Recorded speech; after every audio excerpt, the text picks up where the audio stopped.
மன்மதனின் முகவரி Plato shirts. 6 முதல் 60 வரை. மன்மதனின் முகவரி பிளாட்டோ ஷர்ட்ஸ். மதுரை மாட்டுத்தாவணி பகுதியில் உள்ள செய்தியாளர் அரங்கில் இந்து தேவேந்திர சத்திரிய குடும்ப பெடரேசன் பட்டியல் வெளியேற்ற மாநாடு தலைவர் வீரநாச்சியார் ரேணுகா மல்லா, ஆன்மீக ஒருங்கிணைப்பு குழு தலைவர் சுயம்பு ஸ்ரீ குருமகா சந்நிதானம், தேவேந்திர மடாதிபதி ராஜதேவேந்திர சுவாமிகள் ஆகியோர் தலைமையிலும், பாஜக தேசிய பொதுக்குழு உறுப்பினர்கள் மகாராஜன், சவுந்தரபாண்டியன், திண்டுக்கல் கிழக்கு மாவட்ட பொருளாளர் கருப்புசாமி ஆகியோர் முன்னிலையில் வெகு விமர்சையாக நடைபெற்றது. இந்து தேவேந்திர சத்திரிய குடும்ப பெடரேஷன் அழைப்பிதழின் பேரில் இங்கு கூடியிருக்கும் அத்தனை பத்திரிகை துறை நண்பர்கள் மற்றும் உறவுகள் அனைவருக்கும் எங்களுடைய நெஞ்சார்ந்த நன்றிகள் வணக்கங்களை தெரிவித்துக் கொள்கிறோம். கடந்த ஏப்ரல் 2021 அன்று அன்றைய பாரத பிரதமர் திரு மோடிஜி அவர்களாலும் மற்றும் அன்றைய மாநில அரசு மற்றும் பல பிரமுகர்கள் பலருடைய பல சாதிகள் பல கட்சிகள் எங்களுக்கு ஆறுதல் அளித்து எங்களுடைய அரசாணை தேவேந்திர குல வேளாளர் என்ற அரசாணை பட்டியல் பிரிவில் இருந்த 7 உட்பிரிவுகளை சேர்த்து தேவேந்திர குல வேளாளர் என்ற அரசாணை அன்றைக்கு அளிக்கப்பட்டது. அதற்கு இந்த தருணத்தில் நாங்கள் அனைவருக்கும் நன்றியை தெரிவித்துக் கொண்ட நேரத்தில் எங்களுடைய இரண்டாவது மிகப்பெரிய கோரிக்கை, நீண்ட நாள் கோரிக்கையான எஸ்சி பிரிவிலிருந்து பட்டியல் வெளியேற்றம் என்ற கோரிக்கையை நாங்கள் தொடர்ந்து கடந்த 50 ஆண்டுகளுக்கும் மேலாக இதை நடத்தி கொண்டிருக்கிறோம். ஆனாலும் கடந்த 20 வருடங்களாக இது சூடு பிடித்து தற்பொழுது இன்னும் வலுப்பெற்றுக் கொண்டிருக்கிறது. என்றாலும் எந்த அரசியல் கட்சிகளும் எங்களுடைய கோரிக்கைக்கு செவிசாய்க்கவில்லை என்கிற மன வருத்தம் உள்ளது. ஆனால் நாம் தமிழர் கட்சி திரு சீமான் அவர்கள் இன்றைக்கு எங்களுடைய பட்டியல் வெளியேற்றத்தை வெளிப்படையாக ஆதரவு தெரிவித்துள்ளார். அதற்கு நாங்கள் இந்த வருடத்தில் நன்றியை தெரிவித்துக் கொள்கிறோம். மற்றும் தற்போது உள்ள தமிழக அரசு அவர்கள் எங்களுக்கு பட்டியல் வெளியேற்றம் கொடுக்க முடியாது என்று திட்டவட்டமாக கூறியது எங்களுக்கு அதிர்ச்சியை அளிக்கிறது. இது இந்திய அரசியல் அமைப்பு சட்டத்தில் ஒவ்வொரு இந்திய குடிமகனுக்கும் உரிய ஃபண்டமெண்டல் ரைட்ஸ் அடிப்படை உரிமைகளை நிராகரிப்பதற்கு சமமானது. ஒரு பெரிய சமூகம், அதில் பெரும்பான்மையான மக்கள் தங்களுடைய நியாயமான கோரிக்கைகளை அவர்கள் இந்த அரசுக்கு வைத்தால் அதற்கு செவிசாய்த்து அதற்கு மதிப்பு கொடுத்து அவர்கள் எங்களுடைய கோரிக்கையை நிறைவேற்ற வேண்டும் என்று சொல்கிறது இந்திய அரசியலமைப்பு சட்டம், இந்தியன் கான்ஸ்டிடியூஷன். ஆனால் இவர்கள் எங்களுக்கு கொடுக்க முடியாது என்று சொல்வதற்குரிய காரணங்களாக முதலில் என்ன சொன்னார்கள், ஹன்சிராஜ் வர்மா கமிஷன் அவர்களுடைய அறிவுறுத்தலின்படி சமூக பொருளாதார நிலையில் நீங்கள் தாழ்ந்து இருப்பதால் உங்களுக்கு கொடுக்க முடியாது என்ற ஒரு வார்த்தையை சொன்னார்கள். ஆனால் ஹன்சிராஜ் வர்மா கமிட்டி என்பது பட்டியல் வெளியேற்றத்திற்கானது அல்ல. அன்றைக்கு இருந்த 7 உட்பிரிவுகளை ஒன்றிணைத்து தேவேந்திர குல வேளாளர் என்ற அரசாணையை அதற்கு மட்டும்தான் அந்த கமிட்டி அமைக்கப்பட்டது. இது தமிழக அரசுக்கு நாங்கள் சொல்லிக் கொள்கிறோம்.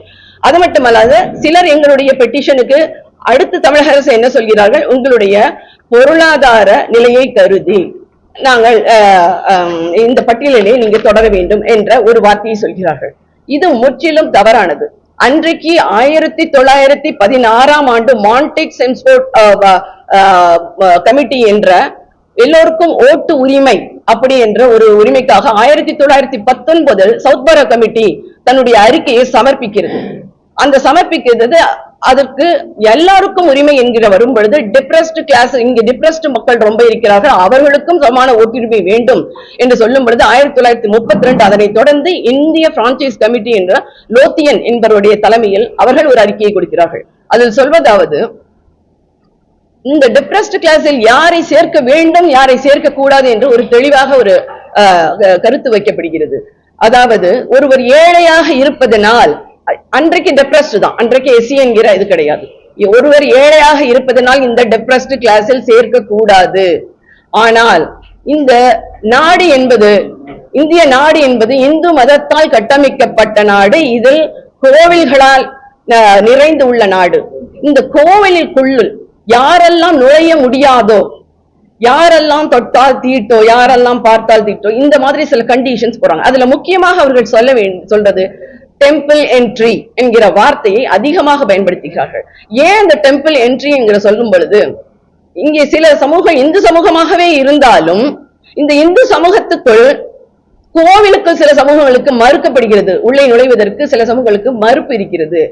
இவர்கள் இந்து சமூகத்தால் இந்த உள் சமூகத்தாலேயே இவர்கள் சமுதாய உரிமை இவர்களுக்கு மறுக்கப்படுகிறது. இவர்களுடைய வாழ்வியலால், இவர்களுடைய வாழ்வியல் என்று சொல்லும் பொழுது அந்த இடத்தில் ஒன்று சொல்லப்படுகிறது. இந்த இந்து சமுதாயத்தில் பசு என்பது புனிதமாக கருதப்பட்டது.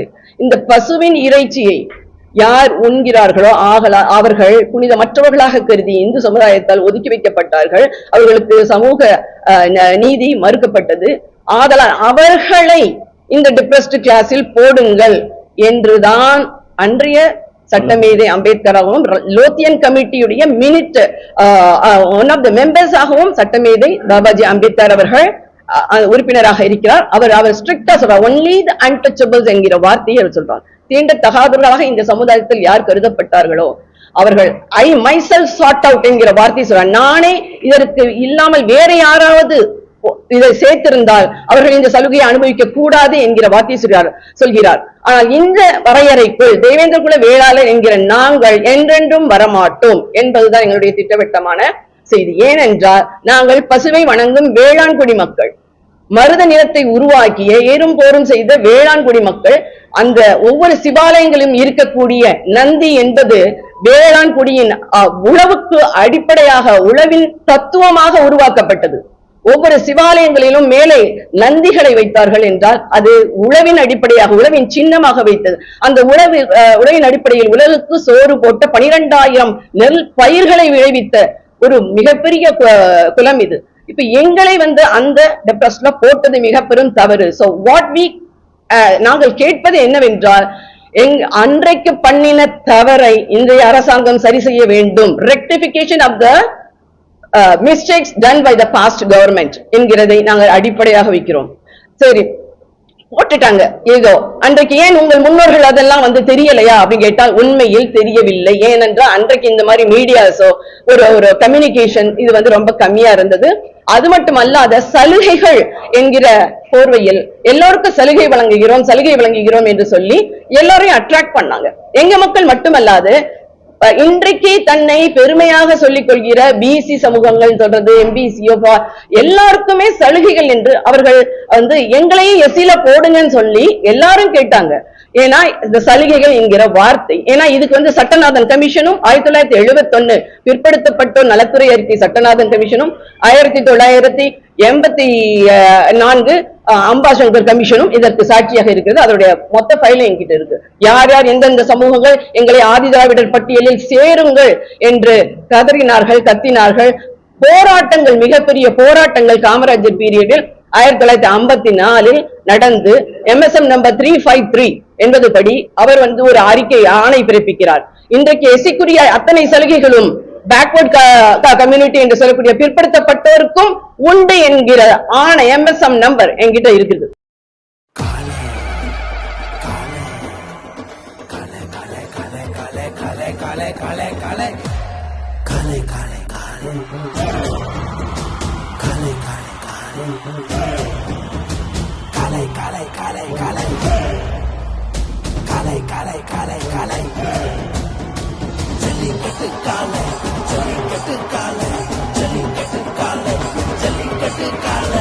Jellikattu dhotis and shirts from the house of Plateau.